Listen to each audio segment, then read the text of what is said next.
what you think this will do to the regional alignment that they had made when they were still very much adamant about going their own way, that is leaving ECOWAS. But now that they have been invited to reconsider, again, how do you see it? Yes, you've said that nobody is a soothsayer, but how do you see them reacting to this invitation to reconsider their stance?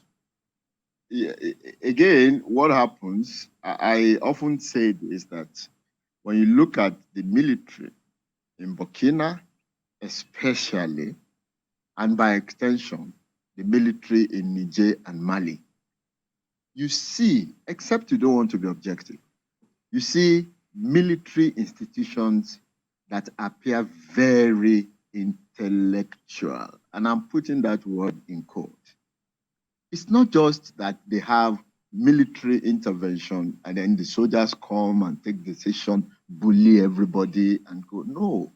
If you have been following the conversation in these three countries, you see that periodically they sit down to discuss and analyze and interrogate issues across the globe, political issues, social issues, and they do so from well-informed perspectives. I mean, I'm very close to these three countries, and by virtue of what I do, I interact a lot with their intellectuals. They engage before they take decision.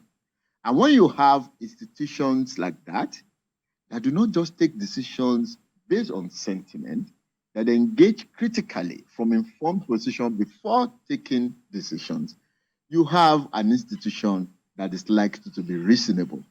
Based on this premise, I can predict that now that ECOWAS has handed out the olive branch to these three countries, they will also reciprocate by coming for negotiations, discussions, and interaction, knowing fully well, and I alluded to this in my earlier discourse, that if they were allowed to go away, the contradictions and complications that will come out of there will not affect ECOWAS alone.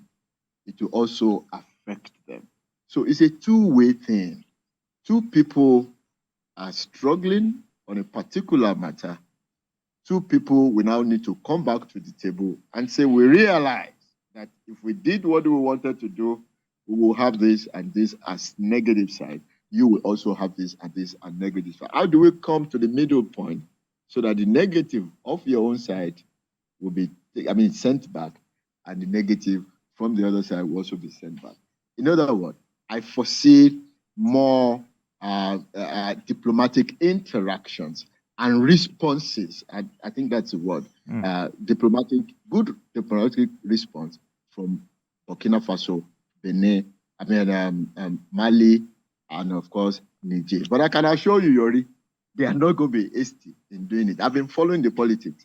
They will meet again, consult widely, both locally and internationally, before they come out to take decisions. That is the nature of the military institution in these three countries. Okay. What is one to make of the reactions?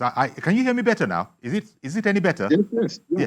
The noise is gone now. Congratulations, Yori. Thank you for that. As I said, our engineers were on it. What can we really make now in hindsight, and in view of some of the things that you have said relating to the actual people in those countries being on ground and knowing what their daily lives are? What can one make of the crowds that we saw? Take Mali, for instance. There were drone shots of crowds upon crowds, and it seemed as if this was a universally popular move in there. But I then hear some intellectuals, in discussions, cautioning that one should, take those pictures with caution, that there's a total difference between the people coming out and, as you said, some of those things that they consider when they are engaging among themselves, the leaders, as to the right way to go. That people, in fact, some people have criticized people saying that it was a popular coup just because we saw the crowds on the streets. Mm. Yeah, see, Yori, in political behavior, there's something we call crowd analysis. When a particular protest or a rally or a demonstration takes place, you can do a critical analysis of the crowd to arrive at conclusion of whether the crowd is representative of the opinion of the majority or not. I have had a cause to visit Niger Republic during this scenario. I have conducted research activities in Burkina Faso during this scenario. In fact, as I speak, I'm engaging with a team of intellectuals from Burkina Faso on the political situation as we speak. Yori, don't let anyone deceive us. The crowd you saw in Burkina, in Niger, in Mali, especially Niger, that is the most recent, is representative of people's resolve against bad governance. The crowd is representative of people's resolve against externalization of the state.